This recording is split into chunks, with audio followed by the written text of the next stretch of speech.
Seigneur, ta parole est grande, elle demeure à jamais. Ta parole est infaillible, rien ne peut la supprimer. Bienvenue à vous, chers spectateurs, ainsi qu'à tous nos spectateurs dans le monde entier, dans un nouvel épisode de notre émission d'études quotidiennes Toute la Bible, dans laquelle, par la grâce de Dieu, nous étudions tous les livres de la Bible, de la Genèse à l'Apocalypse. Cette émission vous est proposée personnellement, où que vous soyez et qui que vous soyez. Elle est liée à la parole de Dieu, et la parole de Dieu vous est envoyée tant que vous êtes dans cette vie. Et que vous êtes vivant, vous devez ouvrir votre cœur à cette Bible et à ces paroles, car la parole de Dieu est vivante et efficace, plus tranchante que toute épée à deux tranchants. Elle pénètre votre cœur et éclaire votre conscience et votre éternité. Aujourd'hui, par la grâce de Dieu, nous en sommes au psaume 40. Nous avons conclu le dernier épisode du psaume 39 sur le caractère éphémère et la vanité de l'homme. Et nous avons appris que l'homme éphémère doit mettre sa confiance et son espérance dans le Christ éternel et immuable. Permettez-moi tout d'abord d'accueillir notre invité, le serviteur du Seigneur qui est avec nous dans le studio, le frère Youssef Riyad. Bienvenue, frère Youssef. Merci beaucoup, frère. Bienvenue aussi à nos invités, honorés de vous recevoir. Frère Youssef, j'aimerais que vous commentiez le psaume 40. Quel est son thème? Le thème de ce psaume est le Christ quand il était sur la croix comme un holocauste. Holocauste. Oui, holocauste. C'est-à-dire qu'en fait, nous avons 4 psaumes qui parlent du Christ quand il était pendu à la croix. Et ces 4 psaumes nous rappellent en fait les 4 évangiles et nous rappellent également les 4 sacrifices qui sont mentionnés dans le début du livre du Lévitique. Pourriez-vous nous les citer, frère Youssef? Au début du livre du Lévitique, Lévitique 1 parle de l'Holocauste. Et nous trouvons l'Holocauste ici, dans le psaume 40 et dans l'évangile de Jean. Puis dans le chapitre 3, le chapitre 2 parle de l'offrande de fleurs de farine et non pas d'un sacrifice. 3 du livre du Lévitique. Du livre du Lévitique. Le chapitre 3 traite du sacrifice de communion. Nous trouvons le sacrifice de communion dans le psaume 118 ainsi que dans l'évangile de Luc. Le chapitre 4 traite ensuite du sacrifice pour le péché. Nous trouvons le sacrifice pour le péché dans le psaume 22. Nous le trouvons aussi dans l'évangile de Marc.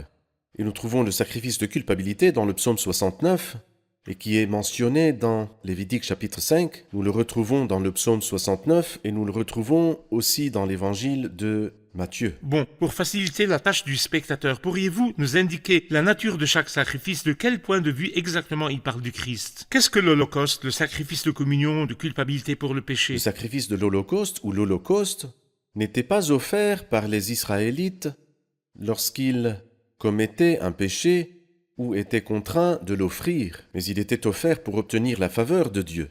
Et cela nous montre le dessein de Dieu à notre égard. De toujours, Dieu voulait nous bénir.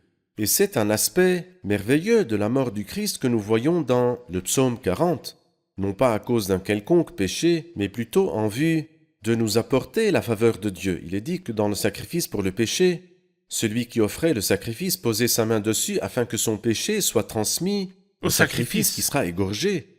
Mais pour quelle raison celui qui offre l'Holocauste pose-t-il sa main sur la tête de l'Holocauste? Non pas pour transmettre son péché, mais pour que les perfections de l'Holocauste lui soient transmises. Certes, l'Holocauste lui-même n'a pas de perfection, mais toute la perfection se trouve dans le sacrifice suprême qui est le Christ. Voilà pour l'Holocauste. Quant au sacrifice de communion, faveur et communion, rétablir la faveur, rétablir la communion qui a été perdue à cause du péché. Le sacrifice de communion le rétablit. C'est pourquoi il était mangé par celui qui l'offrait, le Exactement. prêtre et la portion de Dieu. On peut donc dire qu'il implique la communion. Il implique la communion. Quant au sacrifice pour le péché, nous y voyons la nature de Dieu qui déteste le péché. Et c'est justement pour cela qu'il fallait un sacrifice qui ôte le péché des yeux de Dieu. Et c'est ce que nous voyons dans le psaume 22. Nous voyons le Christ s'écrier « Mon Dieu, pourquoi m'as-tu abandonné? Pourquoi a-t-il été abandonné ?» Eh bien parce qu'il était péché. Celui qui n'a pas connu le péché, il l'a fait devenir péché pour nous et il a été abandonné de Dieu. À notre place. À notre place. Quant au sacrifice de culpabilité, il a enlevé les nombreux péchés que nous avons commis, mais il y avait autre chose dans ce sacrifice, la restitution et la compensation de ce qui a été volé. Et c'est ce que le Christ a fait dans le psaume 69, il a dit « Il faut que je le rende, alors que je suis sur la croix. Ce que je n'ai pas volé, il faut que je le rende. Nous avons perdu beaucoup de choses de la part de Dieu et le Christ, en tant que notre représentant et substitut, a rendu ce qu'il n'avait pas volé. Pourriez-vous nous donner une division de ce psaume, si nous pouvons le diviser, afin que les spectateurs en aient une idée claire? Eh bien, je vois dans les versets 2 à 6, nous pouvons voir l'espérance de Dieu et ses résultats. Et du verset 7 jusqu'au verset 11, l'obéissance au Christ et ses résultats. Et puis, la dernière partie, à partir du verset 12 jusqu'à la fin du psaume, l'œuvre du Christ et ses résultats, que ce soit pour les amis ou les ennemis. L'espérance en Dieu et ses résultats, L'espérance l'obéissance de Dieu, au Christ et l'obéissance ses au résultats, Christ, l'œuvre du l'œuvre Christ du sur la Christ et ses croix résultats, et ses résultats. pour les croyants et aussi pour les non-croyants. Parfait. Nous allons faire une pause puis prendre une question du public. Chers spectateurs, je vous retrouve après la pause, ne quittez pas. On pense que ce psaume, le psaume 40, exprime les sentiments de David lors de sa fuite d'Absalom. Et cela est vrai. Mais l'auteur de l'Épître aux Hébreux l'a cité pour montrer de manière étonnante la résurrection, la victoire et l'ascension du Seigneur Jésus à la gloire. Le psaume révèle également que la mort du Christ n'a pas du tout été une défaite. Bien qu'il parle de la souffrance du Christ, mais il parle surtout d'un cantique nouveau.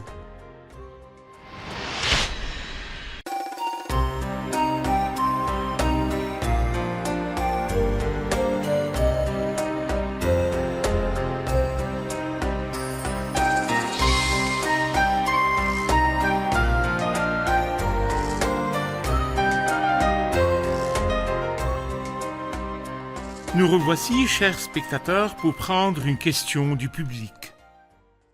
Psaume 40, verset 1. J'avais mis mon espérance en l'Éternel, et il s'est penché vers moi.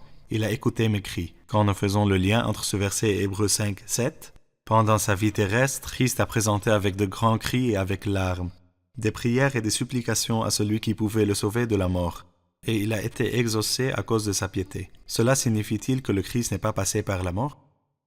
Ce que vous avez dit à propos de la souffrance du Christ comme holocauste sur la croix, signifie-t-il qu'il n'est pas passé par la mort? Qu'il a été exaucé à cause de sa piété et qu'il n'est pas passé par la mort? Écoutez, quand on lit les évangiles, le Christ a dit environ 7 fois que le Fils de l'homme serait mis à mort et qu'il ressuscitera le 3e jour. Dans le livre des Actes, nous trouvons la même idée, le Christ est mort et ressuscité, comme en témoignent les apôtres. Dans les Épîtres, ils enseignent que le Christ est mort pour nos péchés, qu'il a été enseveli et qu'il est ressuscité le 3e jour. Dans l'Apocalypse, c'est le Christ qui dit « J'étais mort et voici je suis vivant au siècle des siècles ». Alors comment concilier? Il s'est penché vers moi, il a écouté mes cris. C'est qu'il n'est pas resté sous l'emprise de la mort. Lorsque nous arriverons au psaume 69, il parle aussi de la croix, lorsqu'il dit que le gouffre ne m'engloutisse pas. Ainsi donc, il est entré dans la mort, mais il n'est pas resté sous l'emprise de la mort. Dans Hébreux 5, 7, il dit à celui qui pouvait le sauver hors de la mort. C'est ainsi que c'est traduit. Ou bien en anglais, out of death, et pas from. Quelle est la différence entre les deux? From death veut dire qu'il ne meurt pas. Out of death veut dire qu'il ne reste pas sous l'emprise de la mort. Le Christ est mort, mais il n'est pas resté sous l'emprise de la mort. Il est ressuscité le 3e jour. L'exaucement est donc la résurrection d'entre les morts, Oui. pas l'exemption de la mort. Tout à fait. Parfait. Frère Youssef, peut-on appliquer les premiers versets que je vais lire maintenant à l'expérience du pécheur? J'avais mis mon espérance en l'Éternel et il s'est penché vers moi, il a écouté mes cris. Il m'a retiré de la fosse de destruction du fond de la boue et il a établi mes pieds sur le rocher, il a affermi mes pas. Il a mis dans ma bouche un cantique nouveau, une louange à notre Dieu. Beaucoup l'ont vu, ils ont eu de la crainte et se sont confiés en l'Éternel. Est-ce que cela peut être l'expérience du pécheur? Eh bien, je dirais que c'est une expérience secondaire et non pas le premier sens de ces versets-là. Il ne s'agit pas ici du pécheur qui a besoin de rédemption, mais du Rédempteur qui a offert la rédemption au pécheur. Mais dans une application secondaire, nous pouvons en effet l'appliquer à l'homme. Et vous remarquerez qu'il y a de très belles dualités dans cette partie. Lorsqu'il dit « Il a écouté mes cris » dans le verset 2, « Il a mis dans ma bouche un cantique », les cris et les cantiques. Quand il dit au verset 3 « Il m'a retiré de la fosse de destruction », j'étais dans la fosse de destruction et il m'en a retiré. Et il nous dit « Du fond de la boue et il a établi mes pieds sur le rocher ». J'étais au fond de la boue, mais maintenant je suis sur un rocher. Et comme je l'ai dit, c'est le langage du Christ. Mais dans une application secondaire, nous pouvons l'appliquer sur l'homme qui est pécheur et qui est sauvé. Si ces mots parlent du Christ comme d'un holocauste et de sa souffrance sur la croix, quel est alors le cantique après la résurrection? Il a mis dans ma bouche un cantique nouveau. Quel est le cantique nouveau du Christ? Écoutez, dans tous les psaumes qui parlent de la croix, nous trouvons qu'ils parlent du cantique. Dans le psaume 22, au verset 22, j'annoncerai ton nom à mes frères, je te célébrerai au milieu de l'assemblée. Et dans le psaume 69, je célébrerai le nom de Dieu. Par un chant, je proclamerai ta grandeur, par des louanges, voilà ce qui est agréable à l'Éternel, plus qu'un bœuf, un taureau, avec cornes et sabots. Dans le psaume 118 aussi, ouvrez-moi les portes de la justice, j'entrerai et je louerai l'Éternel. Et ici, il nous parle d'un cantique nouveau. Le Christ, dans ses cris, parlait au singulier. Il s'est penché vers moi, il a écouté mes cris. Quand vint le temps de la louange, il dit, il a mis dans ma bouche un cantique nouveau, une louange à notre Dieu. Alors donc, il n'était pas seul à louer, mais par contre, il était seul à crier. Et il s'est joint à nous, ou nous nous sommes joints à lui dans la louange. Quand il parle du cantique, un cantique nouveau, une louange à notre Dieu, ce sont des cantiques qui s'élèvent, il y a une relation avec Dieu. Mais beaucoup l'ont vu, ils ont eu de la crainte et se sont confiés en l'Éternel. Il s'agit d'une direction horizontale vers les gens. Qu'entendons-nous par direction verticale vers Dieu et direction horizontale vers les gens? Bien, la chose la plus importante dans la mort du Christ et dans toute autre chose devrait être la gloire de Dieu. Et c'est pourquoi l'Holocauste était pour la gloire de Dieu. Mais alors cela a-t-il des résultats pour les hommes? Eh bien la réponse est oui, et des résultats qui sont très considérables. Mais ici il dit beaucoup, car c'est lui le grain de blé qui, s'il tombe en terre et meurt, il porte beaucoup de fruits. Il dit beaucoup l'ont vu, ils ont eu de la crainte. Et l'expression « ils ont eu de la crainte » n'est pas dans un sens négatif, mais crainte comme le voleur repenti qui a dit à son compagnon « n'as-tu aucune crainte de Dieu ?» Il n'a pas peur de Dieu, mais il craint Dieu. La crainte de Dieu. La crainte de Dieu. Et se sont confiés, c'est pourquoi il dit ils ont eu de la crainte et se sont confiés en l'Éternel. Si c'était au sens négatif, ils ont eu de la crainte et ils ont fui Dieu. Mais ils ont eu de la crainte et se sont confiés en l'Éternel. Et je pense que dans le livre des Actes des Apôtres, dans le chapitre 6 au verset 7, nous voyons un groupe de ces beaucoup de gens quand il nous dit dans Actes chapitre 6 verset 7, la parole de Dieu se propageait de plus en plus, le nombre des disciples augmentait beaucoup à Jérusalem, et une grande foule de prêtres obéissaient à la foi. Ces prêtres qui s'étaient opposés au Christ pendant sa vie, quand le Christ est mort et ressuscité, et quand ils ont vu les miracles se produire, et le voile du temple se déchirer, beaucoup de gens ont obéi à la foi. Parfait. Frère Youssef, quand nous passons aux versets 7, 8 et 9, c'est comme une conversation entre le Fils et le Père. Tu ne désires ni sacrifice ni offrande, mais tu m'as ouvert les oreilles, tu ne demandes ni holocauste ni sacrifice pour le péché. Alors j'ai dit, me voici, je viens, dans le rouleau du livre, il est écrit à mon sujet, pour faire ta volonté, mon Dieu, c'est ce que je désire, et ta loi est gravée au fond de mon cœur. Que voyez-vous dans ces paroles? Eh bien, ces trois versets, du verset 7 au verset 9, sont les versets messianiques de cette partie, et ils ont été cités dans Hébreux chapitre 10. Et nous voyons comme si le Christ était venu pour remplacer tous les sacrifices et toutes les offrandes de l'Ancien Testament, du Lévitique chapitre 1 au Lévitique chapitre 5. Et je rappelle à nos téléspectateurs qu'il s'agit de l'Holocauste, de l'offrande de fleurs de farine, du sacrifice de communion, sacrifice pour le péché et sacrifice de culpabilité. Toutes ces offrandes et tous ces sacrifices sont-ils mentionnés ici? Oui. Tu ne désires ni sacrifice, le sacrifice de communion, ni offrande, l'offrande de fleurs de farine. Et ensuite, il dit, tu ne demandes ni holocauste, ni sacrifice pour le péché. Alors l'holocauste, c'est l'holocauste, et le sacrifice pour le péché sont également mentionnés dans Hébreux 10, sacrifice pour le péché. Le sacrifice pour le péché et le sacrifice de culpabilité. Alors donc, tout cela a été mis de côté. Me voici, je viens. Pourquoi Dieu a-t-il demandé ces choses dans l'Ancien Testament? Une simple image du véritable. Lorsque la vérité est apparue, la copie a été mise de côté et il n'y avait plus besoin de ces symboles, ces images après la venue du Christ, qui étaient symbolisés par tous ces sacrifices dans l'Ancien Testament. Vous voulez dire que la valeur n'était pas dans le sang de l'animal, mais dans le sang du Christ qui est venu des années plus tard, Exactement. Lorsque l'animal était sacrifié? C'est vrai, Hébreux chapitre 10 commence par dire « Il est impossible que le sang de taureau et de bouc enlève les péchés ». C'est vrai. Quoi alors? Oui, c'était une référence au Christ, mais en entrant dans le monde, le Christ dit « Tout cela a été mis de côté. Me voici, je viens. » Dans le rouleau du livre, il est écrit à mon sujet « Pour faire ta volonté, mon Dieu, c'est ce que je désire. » Nous allons faire une pause, frère Youssef, puis prendre une question du public. Chers spectateurs, je vous retrouve après la pause. Ne quittez pas.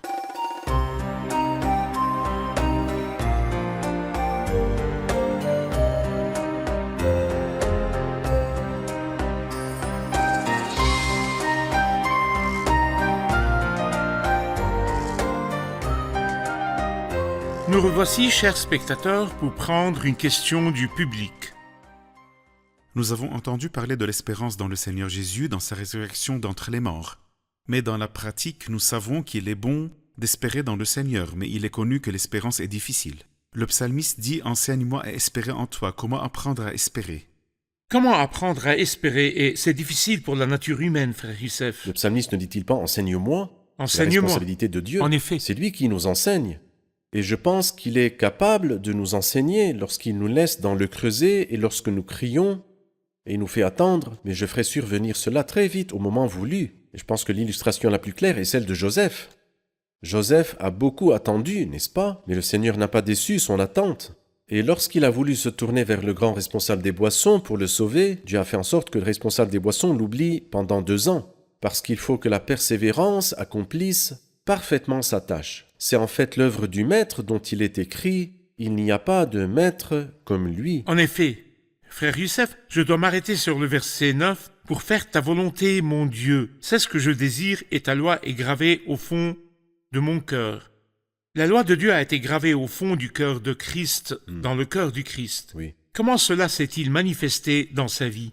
Je vais aussi m'arrêter au verset 8. Allez-y. Ce verset qui dit « Alors j'ai dit, me voici, je viens dans le rouleau du livre. Il est écrit à mon sujet pour faire ta volonté. » Je vois un trio merveilleux. Allez-y. Et ce trio est le rouleau du livre, du article est défini. Du livre, c'est-à-dire de la Bible Il n'y a sainte. pas de livre après Il n'y lui. a pas de livre après lui. Il est écrit à mon sujet. Et qui es-tu? Il n'y a pas d'autre personne qui soit le sujet de la Bible que le Christ. Car Moïse a écrit à mon sujet, car le témoignage de Jésus est l'esprit de la prophétie.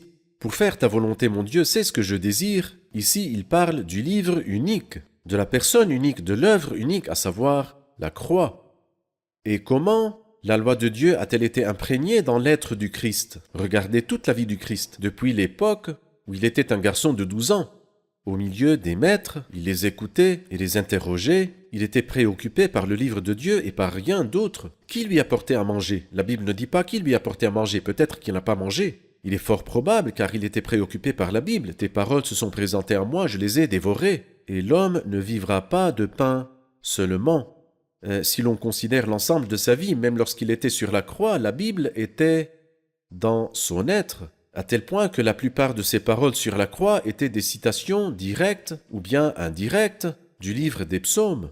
Après la résurrection, il a marché avec les disciples d'Emmaüs, et en chemin, il leur expliqua dans toutes les Écritures ce qui le concernait. Si la Bible est dépourvue de toute référence au Christ, elle n'est plus la Bible. Nous pouvons Oui, en tirer rien des de principes plus. car le témoignage de Jésus est l'esprit de la Très bien. prophétie. C'est pourquoi nous constatons que tout l'Ancien Testament, dans ses symboles, ses ombres et ses prophéties, parle de la personne du Christ. C'est vrai. Tous les prophètes rendent de lui Tous le les prophètes, témoignage. c'est vrai. Frère Youssef, en gardant à l'esprit, et vous parlez du Christ, de sa perfection et sa relation avec les Écritures et la loi de Dieu qui était gravée dans son cœur, mais il dit au verset 13, « Oui, des mots sans nombre m'environnent. Je subis les conséquences de mes fautes et je n'en supporte pas la vue. Elles sont plus nombreuses que les cheveux de ma tête et mon courage m'abandonne. Qui voyez-vous » La représentation et la substitution. À lui soit toute la gloire, le Christ a accepté de prendre la place des pécheurs afin de leur donner sa place à lui. C'est-à-dire que dès le début, le Fils de Dieu s'est fait le Fils de l'homme pour faire des hommes les fils de Dieu. Et sur la croix, le Saint a accepté de porter nos péchés, et cela afin de nous donner sa sainteté. C'est grâce à lui que vous êtes en Jésus-Christ, lui qui est devenu par la volonté de Dieu notre sagesse, notre justice, la source de notre sainteté, notre libérateur. Une représentation, Une représentation, parfaite. bien sûr. Verset 14, « Que tous ensemble ils soient honteux et rougissent ceux qui cherchent à m'enlever la vie. Qu'ils reculent et rougissent ceux qui désirent ma perte. Qu'ils soient pétrifiés de honte ceux qui me disent « Ha ha !» Que tous ceux qui te cherchent soient dans l'allégresse et se réjouissent en toi, que ceux qui aiment ton salut disent sans cesse que l'Éternel est grand. Moi, je suis pauvre et malheureux, mais le Seigneur pense à moi. Tu es mon aide et mon libérateur. Mon Dieu, ne tarde pas. Nous remarquons qu'il parle ici de deux groupes. Ceux qui cherchent à lui enlever la vie, ceux qui désirent sa perte, mais il parle ensuite de tous ceux qui le cherchent. Quelle est la fin de ceci et de cela? Eh bien, comme nous l'avons dit au début, ce chapitre parle à la fin de l'œuvre du Christ et de ses résultats pour les ennemis et pour les amis. Qu'en est-il des ennemis? Il dit ici qu'ils soient pétrifiés de honte ceux qui me disent « Ha ha ». C'est ce qu'ils ont dit quand il était sur la croix. Ils ont dit « Recommande ton sort à l'Éternel, l'Éternel te sauvera, il le délivrera puisqu'il l'aime ». C'est comme s'il disait « Ha ha ». C'est fini, il ne te sauvera jamais, tu es cloué sur la croix. Et nous ne te laisserons pas jusqu'à ce que tu meures, et jusqu'à ce que tu sois enterré, et jusqu'à ce que nous scellions la tombe avec le sceau de l'Empire romain, et il te sera impossible de ressusciter. Ha ha. Mais quand le Christ est ressuscité, bien sûr, ils ont eu honte, ils ont rougi. En fait, avant cela, quand ils sont venus l'arrêter, ils ont reculé et sont tombés par terre. Comme il le dit ici, il dit qu'ils reculent et rougissent, ceux qui désirent ma perte. Ils ont fait l'expérience de ceci et de cela. Mais d'un autre côté, ceux qui se sont confiés en lui, qui s'appuyaient sur le fait qu'il était le Messie de Dieu, le Fils de Dieu, quand il est mort, ils étaient extrêmement tristes, et quand il est ressuscité, ils étaient extrêmement heureux que tous ceux qui te cherchent soient dans l'allégresse et se réjouissent en toi, et que ceux qui aiment ton salut disent sans cesse que l'Éternel est grand. C'est ce qui est arrivé à la résurrection. Quelle joie pour les disciples quand le Christ est ressuscité, et quelle honte pour les ennemis qui voulaient qu'il meure et que son image s'éteigne. De grandes foules se sont rassemblées autour du Sauveur lorsqu'il était sur la croix. Ceux qui se réjouissaient, ceux qui le méprisaient, ceux qui se moquaient de lui, mais ils ont eu honte à l'aube de la résurrection. Et tous ceux qui le cherchaient étaient dans l'allégresse. Que Dieu vous bénisse, frère Youssef. Passons maintenant aux commentaires du public. Qu'avez-vous appris dans l'épisode d'aujourd'hui? J'ai appris que la Bible ne témoigne que d'une seule personne, Jésus-Christ. Il a pu nous réconcilier avec Dieu. Très bien. L'espérance en Dieu transforme la situation d'un état de cri à un état de joie, exprimé dans un cantique nouveau. Parfait. Les versets 8 et 9 nous présentent la Bible sainte.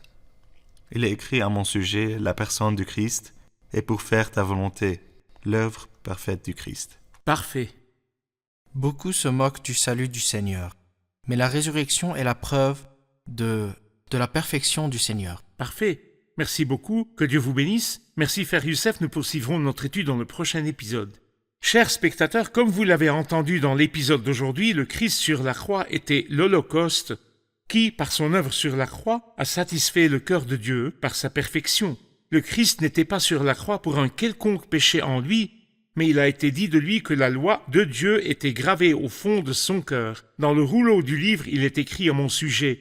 Toute la Bible parle de la personne du Christ. Le Christ est le sujet de la Bible. Nous avons appris qu'il n'y a pas d'autre livre après la Bible et à côté de la Bible, et que la Bible ne parle d'aucune autre personne que le Christ. La Bible ne contient aucune prophétie sur la venue d'une autre personne après le Christ. Le Christ est donc la révélation finale. Dieu nous a parlé par le Fils.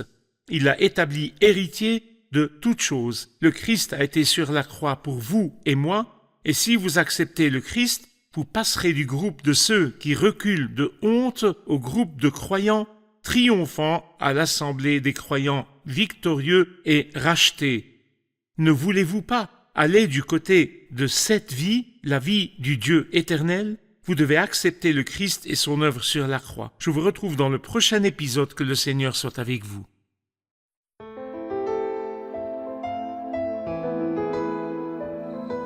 Seigneur, ta parole est grande, elle demeure à jamais. Ta parole est infaillible, rien ne peut la supprimer.